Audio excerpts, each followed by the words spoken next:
Tudo bom, pessoal? De volta aqui no meu canal no YouTube nesta quinta-feira e eu queria falar um pouquinho sobre o jogo da próxima segunda contra o Ituano. Eu tô com medo. Sinceramente, eu tô muito preocupado com essa partida. E eu vou explicar para vocês o porquê da minha preocupação, tá? Mas antes eu queria pedir para vocês se inscreverem no canal. Se inscreve no canal, dê um like e ative o sininho. Essas três etapas, sempre digo e torno a dizer, são muito importantes para que eu consiga manter esse canal em alta, tá bom? Posso contar com vocês? Fechado.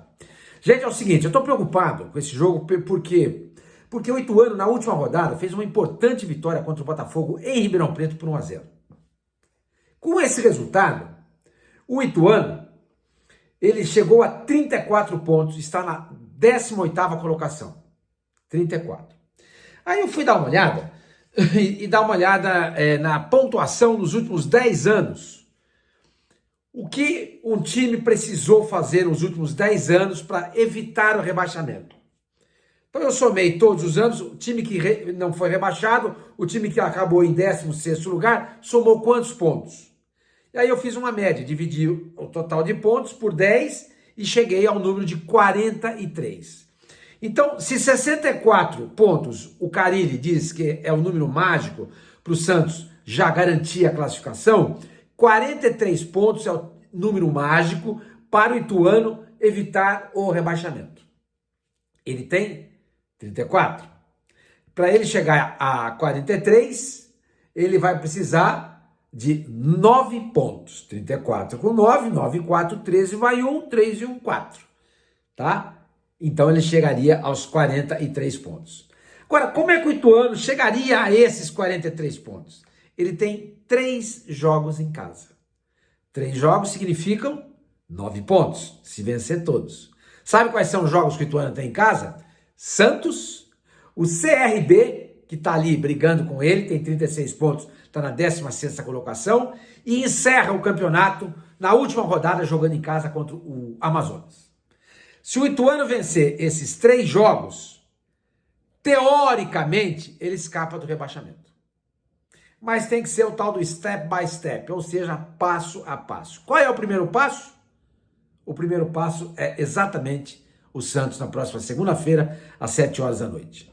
O Ituano vai jogar completinho da Silva nesse jogo, porque ele teve 3 desfalques na partida contra o Botafogo. O lateral direito Marcinho, o zagueiro Luiz Gustavo e o atacante Tony Anderson. Os 3 não jogaram porque estavam suspensos pelo cartão amarelo. Então, estarão à disposição do técnico Chico Elias, que substituiu o técnico Alberto Valentim.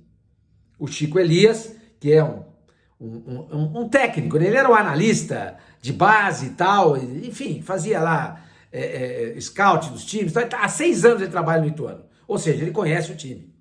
Conhece os jogadores, conhece a base, conhece a cidade, conhece o clube. Então, ele não está chegando lá e caindo de paraquedas. Não, ele conhece. E em 4 oportunidades anteriores, ele já dirigiu interinamente o Ituano. Ou seja, tem uma experiência. E esses 3 jogadores vão estar à disposição desse técnico, o Chico Elias, que não é um cara conhecido. Então, quer dizer, tudo ok. Para dar um gás maior ainda para o time em campo, o que vai fazer a diretoria do Ituano? Ingressos de arquibancada, R$10. Adulto, idoso, não, adulto não, idoso e deficiente e tal, R$5. E criança com até 12 anos, se for com um pai ou um responsável, não paga ingresso. Tudo isso para lotar o Novelli Júnior, que é o estádio do Ituano. Para criar um clima favorável para a vitória. E todos esperam muito que os 2 atacantes de beirada do Ituano, o Bruno Xavier, com 7 gols, e o Vinícius Paiva, com 5 gols, estejam inspirados. Esses 2 jogadores, o Santos vai ter que tomar muito cuidado. Então o clima, segunda-feira, provavelmente não, certamente estará todinho favorável ao Ituano, que vem de uma importante vitória fora de casa, vai jogar completo, ingressos promocionais, técnico que vai para o seu segundo jogo, estreou vencendo fora de casa o Botafogo, tudo conspira a favor do Ituano. E mais ainda, vai pegar um adversário, no caso o Santos Futebol Clube, que nos 2 últimos jogos fora de casa, tomou 6 gols, 3 em cada um. 3-1 no Goiás, 3-2 a Chapecoense. E que fora de casa, se tem um bom desempenho, nesses 2 últimos, deixou muito a desejar. Eu, se fosse o Carille, estacionava um ônibus na frente do gol, porque até porque o Diógenes não vai jogar. O Brazão não vai jogar e deve jogar o Diógenes. Entendeu? Muito provavelmente vai jogar o Diógenes, que não joga há quase 3 anos. Só fica ali, banco, treino, banco, não sai disso. Imagina o reflexo. Imagina o nervosismo do Diógenes nessa partida, sabendo que o Santos precisa não perder. E ele não pode falhar. Então, gente, estaciona um ônibus lá. O que eu faria? Linha de 5 atrás. Não é no 3-5-2, não. É 5 atrás. O Sherman muito provavelmente estará à disposição do técnico Carille. Tá? Muito provavelmente estará à disposição. Dizem que o Luan Pérez também pode voltar na segunda-feira. Ótimo. Mas eu vou dizer uma coisa para vocês. Eu não colocaria o Sherman. Eu colocaria ali o Basso. Colocaria o João Basso, que é um zagueiro que não é muito alto, ou seja, tem boa velocidade, para fechar ali. Não precisa apoiar, gente. E a gente sabe muito bem que uma das deficiências do Sherman é a marcação. E por ali é que joga o Bruno Xavier, que é o artilheiro do time no campeonato da Série B com 7 gols. Eu colocaria ali o Basso. Então eu faria uma linha de 5 com o Basso, Jair, Gil e o Luan Pérez caindo pela esquerda com o Escobar. Quando o Escobar avança, o Luan Pérez abre para fazer o lateral esquerdo. E pode sair também para o jogo para criar volume ali no meio campo e também no ataque do Santos. 3 volantes. Rincon, Schmidt e Pituca. O Schmidt mais centralizado, o Rincon protegendo mais o lado direito, o Schmidt protegendo mais o lado esquerdo. Entendeu? Porque o Juliano não deve jogar.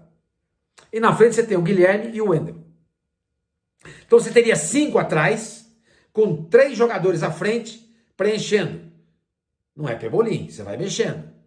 A bola está do lado direito, então vai o Pituca e o Schmidt fechando, ajudando, e o Rincon fechando para proteger o meio. Do outro lado, abre o Rincon, o Schmidt ajuda, fecha o Pituca. Um ônibus, gente. Porque o Santos é um time absolutamente sem confiança. É um time que não tem. Você pega os vídeos lá que a TV Santos coloca lá, é uma maravilha. Vamos lá! É tudo contra todo mundo! Temos que ganhar! Somos nós e mais ninguém! Nós contra eles e papapá! Aí 1-0 no sufoco contra o Ceará. É assim que tem sido. 1-0 no sufoco contra o Operário. 2-1 contra o América e um pênalti não foi dado contra o Santos no final do jogo. É assim que tem sido. Isso na Vila Belmiro. Imagina fora de casa. Contei para vocês agora há pouco, os 2 últimos jogos o Santos perdeu fora de casa.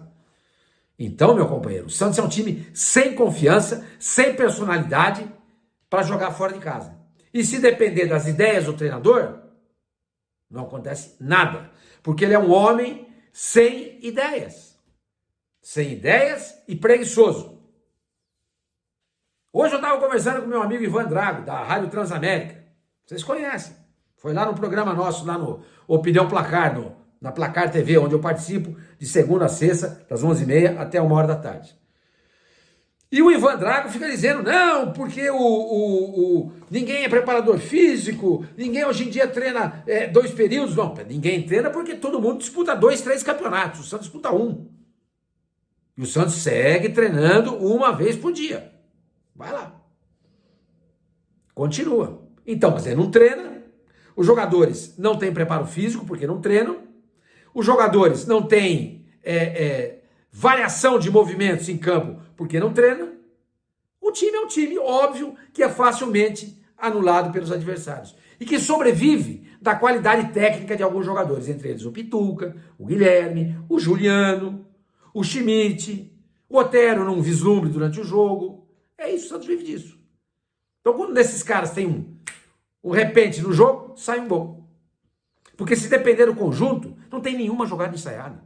Nenhuma com bola em movimento, nenhuma jogada ensaiada com bola parada. Não tem nada. Não tem uma marcação, pressão, campo todo, meio campo, na saída de bola do adversário. Não tem nada. Não tem variação tática. Vamos sair do 4-3-3, vou mudar para... Ele sai do 4-3-3 para jogar duas linhas de 4. É só isso que ele faz. Ele não surpreende o adversário. Como, por exemplo, o Milito fez contra o River Plate na Libertadores.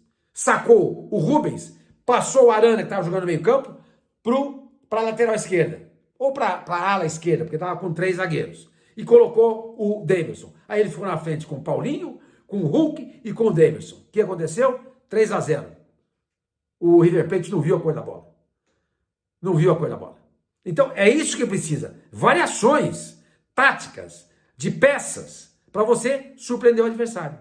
Como o Santos não tem nada disso, volto a dizer, bota um ônibus na frente do gol. Se der sorte, faz um gol no contra-ataque e ganha o jogo. Se não der sorte em contra-ataques, pelo menos tenta segurar o empate.